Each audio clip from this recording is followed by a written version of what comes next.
क्या आपको पता नहीं है कि महीने में 30 या 31 दिन होते हैं? 21 क्यों लिखा है? तो अपने पढ़ाई को इंटरेस्टिंग बनाना है भाई, बोरिंग नहीं। स्विच टू एक इफेक्टिव टाइम टेबल, उसके अकॉर्डिंगली अपना ये चैलेंज सेट करो। इसीलिए महीने में मैंने 21 दिन का चैलेंज लिखा है, पूरे 30 दिन का नहीं लिखा है, क्योंकि 30 दिन तक वो हो ही नहीं पाता भाई। मतलब आपको ये टारगेट लेना है कि सब कुछ हमें फर्स्ट अटेम्प्ट में ही मिल जाए। आप जिस एग्जाम में बैठे आप डेफिनेटली उसे क्रैक करोगे, इतनी आपको नर्सिंग की बेस्ट नॉलेज हो जाएगी। ठीक है, तो वो टाइम टेबल बता रही हूँ। Hello, welcome you all to the PW nursing वाला। कैसे हैं सब? आई होप सब बढ़िया होंगे, मस्त होंगे और पढ़ाई कर रहे होंगे। स्वागत है आप सभी का हमारे इस अमेजिंग प्लेटफॉर्म पीडब्ल्यू नर्सिंग वाला पर। इस वीडियो में जैसा कि आपने देख लिया होगा, time table for the नॉर्सेट AIIMS aspirants. जितने भी नर्सिंग जिन्होंने की हुई है उनका सपना ये है नर्सिंग ऑफिसर बनने का, एम्स में, एम्स दिल्ली को ज्वाइन करने का। उन सबका एक इफेक्टिव टाइम टेबल जो मेरे लिए मैंने आपको बताया है, आप इसको अपने अकॉर्डिंगली चेंज कर सकते हो।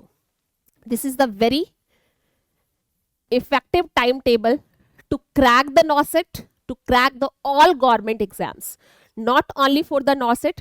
अगर आपने नॉर्सेट की प्रिपरेशन इतनी शिद्दत के साथ कर ली ना, तो आप इंडिया या बाहर किसी भी एग्जाम के लिए बैठ रहे हो, वर्ल्ड के किसी भी एग्जाम के लिए बैठ रहे हो, किसी भी स्टेट के एग्जाम के लिए, किसी भी कंट्री के एग्जाम के लिए बैठ रहे हो, तो आप डेफिनेटली उसे क्रैक करोगे। इतनी आपको नर्सिंग की बेस्ट नॉलेज हो जाएगी। ठीक है, तो वो टाइम टेबल बता रही हूँ आज की वीडियो में। बस टाइम टेबल है, किस समय, किस टाइम हमारा जो है उठने का टाइम है, किस टाइम जो है हमें पढ़ना चाहिए, कितने आवर्स पढ़ना चाहिए। ये उन बच्चों के लिए है जिन्होंने बहुत सारी क्वेरीज रखी है, कितने घंटे पढ़ें, कैसे पढ़ें, कब कौन सा सब्जेक्ट पढ़ें। तो वो टाइम टेबल थोड़ा सा मैंने बताया है, आप इसे अपने अकॉर्डिंगली भी चेंज कर सकते हैं। सबसे पहली चीज है plan your day, week and month. जो बच्चे बहुत ज्यादा कंप्लेन करते हैं कि हमारा टाइम वेस्ट हो जा रहा है, हम 10-10 12-12 घंटे भी पढ़ते हैं लेकिन इफेक्टिव नहीं पढ़ पाते। पूरे दिन क्यों होता है? क्योंकि ये फोन, आज की डेट में ये फोन बहुत ज्यादा ही, मतलब एक बार हाथ में आया और स्क्रॉलिंग स्टार्ट है ना, तो स्क्रॉलिंग ही चलता चला जाता है और पता नहीं चलता कि स्क्रॉलिंग में 2 घंटे गए या 3 घंटे। लेकिन 2-3 घंटे अगर किताब ले ले तो ऐसा लगता है यार मैं तो 9 बजे से पढ़ता आ रहा हूँ, 12 बज गए। लेकिन फोन चलाते हुए अगर 12 बज जाए तो पता ही नहीं चलता, राइट? तो सबसे पहली चीज, पहले नंबर पे आपको क्या करना है, plan your day, week and month. अपने टाइम की इंपॉर्टेंस को समझो, अपने मिनट्स की इंपॉर्टेंस को समझो और अपने दिन को, अपने हफ्ते, वीक्स को और अपने मंथ को प्लान करना स्टार्ट करो। 21 डे का चैलेंज लेके चलो कि 21 दिन में मुझे इतने सारे सब्जेक्ट्स हैं, ये हैं, इसे कंप्लीट करना है। जिससे मैंने लिखा है 21 डेज चैलेंज लेके चलो। मैम ये 21 डेज चैलेंज क्या है बताऊंगी मैं इस वीडियो में, और इस वीडियो में मैं आपको ऐसे ऐसे चीजें बताऊंगी जिससे आप अपने पढ़ाई के रूटीन को बहुत ही ज्यादा इफेक्टिव बना सकते हो। शायद आप अभी तक भी पढ़ रहे होगे, लेकिन इससे आप अपने डेज को, वीक्स को और मंथ्स को और ज्यादा एनहांस कर पाओगे। बात समझ में आ रही है? तो देखते हैं।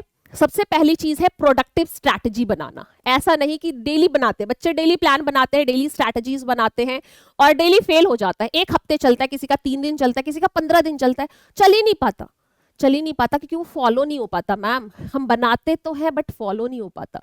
प्रोडक्टिव स्ट्रैटेजी, जब तक आप खुद अपने लाइफ का सोचो, कोई गोल सेट नहीं करोगे तो क्या करना है लाइफ में। पूछते ना भाई तुम्हें क्या बनना है, क्या करना है, कोई गोल ही नहीं है, कुछ भी कर लेंगे, देख लेंगे। तो आप भी पढ़ाई के साथ ऐसा ही कर रहे हो। अगर आप अपनी प्रोडक्टिव स्ट्रैटेजी नहीं बना रहे हो, कोई प्लानिंग नहीं बनाई, कोई रूटीन नहीं है पढ़ने का, तो आप भी अपने प्रिपरेशन जर्नी के साथ वैसा ही कर रहे हो जैसे वो लोग करते हैं कि भाई आगे लाइफ का पता नहीं, हमें बनना क्या है, करना क्या है। तो ऐसा मत करो। प्रोडक्टिव स्ट्रैटेजी बनाओ, ऑर्गेनाइज्ड वे में बनाओ, फोकस्ड रहो और जो चीजें बना रहे हो थोड़ा सा अलाइन होने की कोशिश करो। पूरा ऐसा पागल मत हो जाओ कि अरे यार आज तो मेरा ये हो नहीं पाया, मैंने ऐसा सोचा था। ऐसा भी नहीं है। अलाइंड रहो कि करना है, शॉर्ट्स है, लॉन्ग टर्म्स गोल है। अपना एक गोल सेट करो कि हाँ अब मेरा नॉर्सेट टारगेट है। नॉर्सेट का एग्जाम अप्रैल में है, ठीक है, मैं आपको टाइम टेबल बता रही हूँ, अप्रैल में है। नवंबर को पता नहीं आप आज देख रहे हो, नवंबर में स्टार्टिंग में देख रहे हो, एंड में देख रहे हो, मुझे नहीं पता। जब भी वीडियोस अपलोड होंगी तो नवंबर के लास्ट में देख रहे हो, तो दिसंबर, जनवरी, फरवरी और मार्च, मैं सिर्फ 4 महीने का लेके चल रही हूँ, जिसमें आप 21 डेज के चैलेंज करते जाओ कि मुझे सारे सब्जेक्ट करने हैं। ये बेस्ट आपसे अच्छा और कोई जान नहीं सकता कि किस सब्जेक्ट की आपको कितनी नॉलेज है, कितनी स्ट्रेंथ है, क्या आपकी वीकनेस है। अभी बहुत टाइम है, उसके अकॉर्डिंगली अपना ये चैलेंज सेट करो, long term short term goal बनाओ, अपना डेज प्लान करो कि आज के दिन में उठ के मुझे ये सब्जेक्ट्स कंप्लीट करने हैं, मुझे वीक्स में मेरे एमएसएन कंप्लीट हो जाना चाहिए, मुझे इतने एमसीक्यूज की प्रैक्टिस करनी है। ये मेरा वीकली प्लान है, ये मेरा वीकली प्लान है। और उस वीकली प्लान को रात में सोने से पहले मैं पहले दिन का ही प्लान कर लूंगा सब्जेक्ट वाइज कि हाँ चलो ठीक है आज मुझे कार्डियो करना है, और कार्डियो को मैं 2 दिन लेके चलूंगा क्योंकि बड़ा सब्जेक्ट है, और मैं 3 घंटे ये पढ़ूंगा, उसके साथ मुझे एमसीक्यूज की प्रैक्टिस भी करनी है, फिर मुझे रिवीजन भी करना है, मुझे लेक्चर्स भी देखने हैं। तो आपको पता है ना अगले दिन आप क्या क्या करोगे, मैं कैसे बताऊंगी इसको। सेल्फ स्टडी कर रहे हो तो सेल्फ स्टडी से, कोचिंग कर रहे हो तो कोचिंग का टाइम, जो भी है सब अपना डेज में लिख लो, फिर वीकली प्लान बनाओ। और 21 डेज चैलेंज है तो मंथली 21 डेज का लेके चलो। और लास्ट का जो मैंने मैम 30 डेज का होता है महीना, तो आपने तो 21 दिन लिखा, कि आपको पता नहीं है, क्या आपको पता नहीं है कि महीने में 30 या 31 दिन होते हैं, 21 क्यों लिखा है? क्योंकि जो 7-8 दिन बचेगा ना, तो स्ट्रेस ना हो आपको कि यार 21 दिन में ये करना था, किया नहीं किया तो 7 दिन का टाइम है ना, अभी महीना खत्म नहीं हुआ है, 7 दिन का टाइम है, जो नहीं किया उसको 7 दिन में करो, ठीक है। और उस 7 दिन में रिवीजन करो और दवा के एमसीक्यूज की प्रैक्टिस करो, पीवाईक्यू सॉल्व करो। बात समझ में आ रही है? इसीलिए महीने में मैंने 21 दिन का चैलेंज लिखा है, पूरे 30 दिन का नहीं लिखा है, क्योंकि 30 दिन तक वो हो ही नहीं पाता भाई। मैंने भी बहुत बार बनाया है, मैंने बहुत टाइम टेबल बनाया, बहुत चीजें सेट की है, कल मुझे ये कंप्लीट करना है, वीकली ये कंप्लीट करना है। बहुत जो डेडिकेटेड स्टूडेंट है ना, जो सच में करना चाह रहे हैं, वो इस चीज को जानेंगे और फॉलो करेंगे, बाकी सब ऐसे ही, ठीक है। तो पहली प्रोडक्टिव स्ट्रैटेजी बनाओ, डेज वीक और मंथ में अपने गोल को सेट करो। और दूसरा है स्टडी को इंटरेस्टिंग बनाओ, बोरिंग नहीं।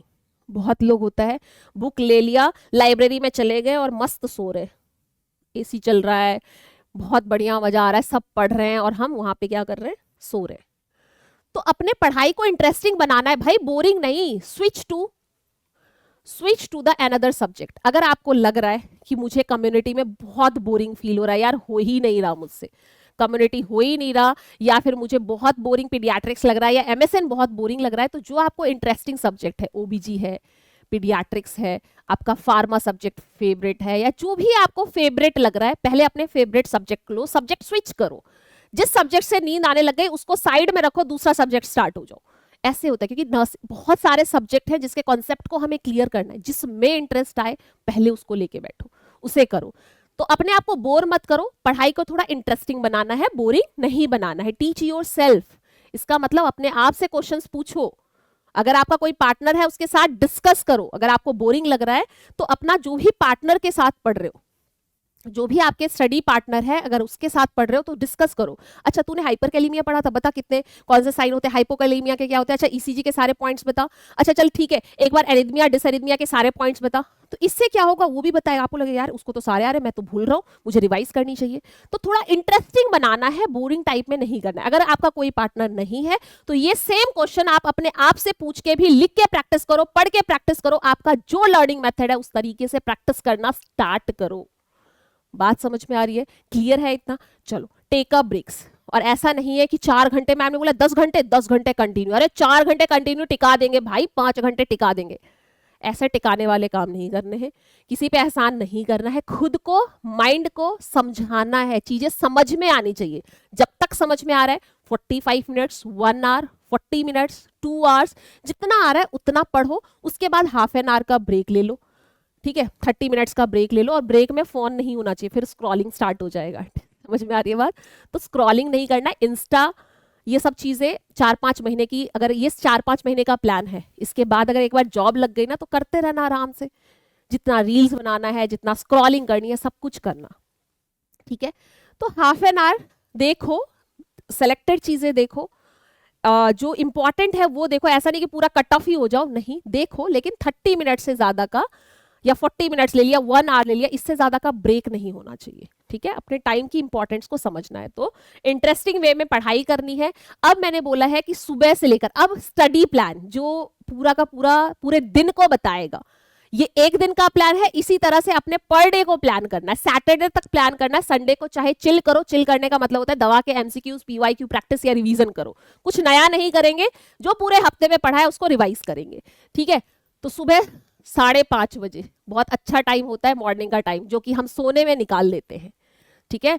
जो हम सुबह सोने में निकाल देते हैं वो सबसे ज्यादा इफेक्टिव होता है। अगर हम रिसर्च के बेसिस पे देखें, अगर हम पहले जो लोग कहते थे हमारे एंसेंट बोल के चले गए, उनके बेसिस पे देखें, ये सबसे ज्यादा इफेक्टिव टाइम टेबल होता है, सबसे इफेक्टिव टाइम होता है हमारे माइंड, हमारी बॉडी के लिए। तो सुबह 5:30 बजे उठो, हाफ एन आवर आप एक्सरसाइज करो, योगा करो, जो भी करना है 5:30 से 6 में आप एक्सरसाइज योगा करके अपनी बॉडी को, अपने सेल को बूस्टअप करो थोड़ा सा, जिससे जब आप बैठो तो आपका इंटरेस्ट आए, आपको चीजें समझ में आए। और इस तरह से मैंने यहाँ पे 5 स्लॉट लिखा है। आप अपने पूरे 24 घंटे को इस 5 स्लॉट में डिवाइड कर सकते हो। स्लॉट नंबर 1 में आपको 3 घंटे का स्लॉट लेना है और ब्रेकफास्ट करने से पहले एक काम कर देना है। कर देना है का मतलब 6 to 9 AM, मैंने यहाँ पे लिखा है 6 to 9 AM। और ये 6 to 9 में आपको क्या करना है डियर, 6 to 9 में क्या करना है, रिवीजन करना है, मेमोराइजेशन करना है। या फिर आपको लगता है यार मैंने नाइट में रिवीजन करके सोया हूं, मुझे चीजें याद हैं, तो आप अपने हार्ड सब्जेक्ट को सेलेक्ट करो, जिसमें आपको बोरिंग फील होता है वो सब्जेक्ट करो, जिससे आपको नींद आती है उस सब्जेक्ट को सेलेक्ट करो, क्योंकि आपने योगा किया है, एक्सरसाइज किया है, आपका माइंड एकदम कॉन्सेंट्रेटेड है उस टाइम पे। और उस सब्जेक्ट को 2-3 घंटे में जो भी पढ़ना है, कॉन्सेप्ट क्लियर करना है, यहाँ पे कर लो। एक काम आपका यहाँ पे हो जाएगा। फिर आप हाफ एन आवर, 1 आवर थोड़ा लॉन्ग ब्रेक ले लो इसके बाद, ठीक है, जो भी लेना है। या 8:30 तक ही हो गया तो मैं ये नहीं कह रही हूँ 3 घंटे ही लेना है, 2 घंटे का भी हो सकता है। ये स्लॉट आपका 3 आवर्स का भी हो सकता है, 2 आवर्स का भी स्लॉट हो सकता है, ये आप पे डिपेंड करता है, ठीक है। मैंने नहीं बोला कि एकदम फिक्स यही करना है। फिर बिफोर लंच एक स्लॉट लेना है, मतलब आपको ये टारगेट लेना है कि लंच से पहले मेरे 2 स्लॉट हो जाने चाहिए। लंच से पहले 2-2 घंटे के हो या 3-3 घंटे के हो, 2.5 घंटे के हो, आपके 2 स्लॉट हो जाने चाहिए। तो दूसरा स्लॉट होगा वो मैंने 10 से 1 का बोला है, ये 10 to 12 भी हो सकता है, ये 10:30 to 12:30 भी हो सकता है। तो इसमें आप देख लो आपको सब्जेक्ट्स पढ़ना है, आप अगर कोचिंग कर रहे हो तो आपको लेक्चर्स देखने हैं, या फिर आपको एमसीक्यूज की प्रैक्टिस करनी है, जो आपने सब्जेक्ट पढ़ा है यहाँ मॉर्निंग में उसकी एमसीक्यूज प्रैक्टिस करनी है, वो आप अपने अकॉर्डिंगली सेट करोगे। लेकिन ये चीजें आपके पहले से ही प्लान्ड होनी चाहिए। फिर स्लॉट नंबर 3, बहुत सारे बच्चे इवनिंग टाइम में कोचिंग जाते हैं, तो जिनका मॉर्निंग टाइम का है वो मॉर्निंग टाइम, जिनका इवनिंग टाइम का है वो ये कोचिंग टाइम हो गया। एक स्लॉट मैंने कोचिंग टाइम का डाल दिया, वो किसी भी स्लॉट में आप फिक्स कर सकते हो। फिर आप उसमें लेक्चर्स देखो, या फिर अगर आप कोचिंग नहीं कर रहे हो तो आप सेल्फ स्टडी से प्रिपेयर करो। तो 3 घंटे का है, 2 घंटे का है, जो भी आपके अकॉर्डिंग, किसी बच्चे का 3 घंटे का है, 4 घंटे का, ऑनलाइन में 2 घंटे का लेक्चर्स देखा है, 1.5 घंटे का देखा है, वो आप पे डिपेंड कर रहा है। लेकिन 1:30 से लेकर 6:30 तक आपने मान लो कोचिंग कर लिया, या इतना टाइम कहीं और किसी स्लॉट में एडजस्ट आप कर सकते हो। इसमें जब भी आप कोचिंग कर रहे हो, लेक्चर्स देख रहे हो, नोट्स हैंड रिटन बनाना है। हमेशा मैंने बोला है hand written notes is the best notes. तो अपना हैंड रिटन नोट्स बनाओ, और हमेशा जब भी आप लेक्चर्स देखोगे एक्टिव होके देखना, अलर्ट होके देखना, तभी आपके माइंड में कॉन्सेप्ट बैठेगा। कॉन्सेप्ट ऐसे नहीं होता कि एकदम से बैठ गया। कॉन्सेप्ट को बिठाने के लिए आपको क्या करना है, एक्टिव होके टेबल और चेयर पे बैठना है, ऐसे लेट के नहीं। पता ही नहीं चलेगा टीचर्स लेक्चर्स ले रहा है और आप सो रहे हो, ठीक है। तो टेबल और चेयर पे एक्टिव होकर बैठकर हैंड रिटन नोट्स बनाकर अपने कॉन्सेप्ट को क्लियर करना है। और इंटरेस्टिंग सब्जेक्ट जो है, मान लो कोई रिकॉर्डेड लेक्चर्स देख रहा है, ये रिकॉर्डेड लेक्चर्स के लिए कि मैम पहले ना स्टार्टअप ही नहीं हो पा रहा है, कौन से सब्जेक्ट से स्टार्ट करें, तो इंटरेस्टिंग सब्जेक्ट से स्टार्ट करो, रूटीन बन जाएगा आपके, अपने आप ही रूटीनली आ जाएगा, तो अपने आप ही आप करने लग जाओगे। तो इंटरेस्टिंग सब्जेक्ट से स्टार्ट करके आप हार्ड सब्जेक्ट तक जा सकते हो, ठीक है। तो ये रिकॉर्डिंग जो बच्चे देख रहे हैं उनके लिए है, बाकी लाइव लेक्चर्स के लिए मैंने बता दिया है। वैसे तो लाइव लेक्चर्स बहुत अच्छा है, बाकी रिकॉर्डिंग से भी आप क्लासेस ले सकते हो, ऐसा नहीं है कि नहीं कर सकते हो, सेल्फ स्टडी भी कर सकते हो, सब बच्चों के लिए है। स्लॉट नंबर 4 है बिफोर डिनर, हमारा एक 2 घंटे का स्लॉट होना चाहिए, 7 to 9, ठीक है। 7 to 9 में आपका एक स्लॉट होगा, जिसमें आप इजी टास्क, जो भी आपको इजी लग रहा है, एमसीक्यूज की प्रैक्टिस लग रहा है, या जो भी काम आपका पर डे नहीं हुआ है, उस एमसीक्यूज की प्रैक्टिस करो। एमसीक्यूज को दबा के, मैंने बोला अच्छे से पढ़ के समझ के करो, क्योंकि आपने पूरे दिन में यार इतने कॉन्सेप्ट्स बनाए, जिस सब्जेक्ट को आज के दिन में प्लान किया उस सब्जेक्ट के एमसीक्यूज को निकाल दो। आपको ये 24 घंटा ऐसा लगेगा कि बहुत 48 घंटे के बराबर लगेगा, अगर आपने इफेक्टिवली प्लान कर लिया तो। समझ में आ रहा है? एमसीक्यूज की प्रैक्टिस किया हमने, और बिफोर गोइंग टू बेड, क्या बोला है मैंने, सब डेली बोलती हूँ, बच्चों को पता है जिन्होंने देखी है। बिफोर गोइंग टू बेड 1 घंटे, 1.5 घंटे, जितना भी टाइम है, खाना वाना खाने के बाद जब आप सोने लग जाओ तो फोन स्क्रॉल करके मत सो। याद रखना, सुबह उठने के बाद और रात में सोने से पहले फोन नहीं देखना है। क्या करके सोना है? जो पूरे दिन में पढ़ाई की है, जिस टीचर्स का लेक्चर देखा है, जो भी नोट्स बनाया है, उसको रिवाइज करना है। ठीक है, तो ये टाइम आपका रिवीजन का होना चाहिए। या फिर कोई की पॉइंट्स बना रखा है जो कि मैम भूल जाऊंगा या एग्जाम से पहले तक वो चीजें याद करना मुश्किल है, उस की पॉइंट्स को रिवाइज करके सो, उस पार्ट को रिवाइज करके सो, या कोई मॉक टेस्ट वगैरह अगर बच्चे ने पहले से किया हुआ है, जिसकी कोचिंग कंप्लीट है उसकी बात कर रही हूँ, बिगनर्स के लिए नहीं बोल रही हूँ। बिगनर्स तो मॉक टेस्ट को स्टार्टिंग में करेंगे ही नहीं। ठीक है, ये वो बच्चे हैं जिनका ऑलरेडी कंप्लीट हो गया है, तो वो एक मॉक टेस्ट वगैरह दे सकते हैं जो 1 आवर का है, या 90 मिनट्स 60 मिनट्स का, 40 मिनट्स का भी होता है, तो वो दे सकते हैं। लेकिन जो बिगनर्स है वो अभी स्टार्टिंग में नहीं करेंगे, वो सब्जेक्ट वाइज अभी चलेंगे। ठीक है, उसके बाद plan for the next day. सोने से पहले प्लान कर लो कि कल के दिन में ये पूरी प्लानिंग कैसे होगी, कल क्या पढ़ना है, कल कौन से टीचर्स का लेक्चर है, कल का पूरा दिन मेरा कैसा है, ये सारा पहले से ही प्लान कर लो। तो ये है आपका स्टडी प्लान। ठीक है, ये आपका पूरा स्टडी प्लान है कि किस तरह से प्लान करें।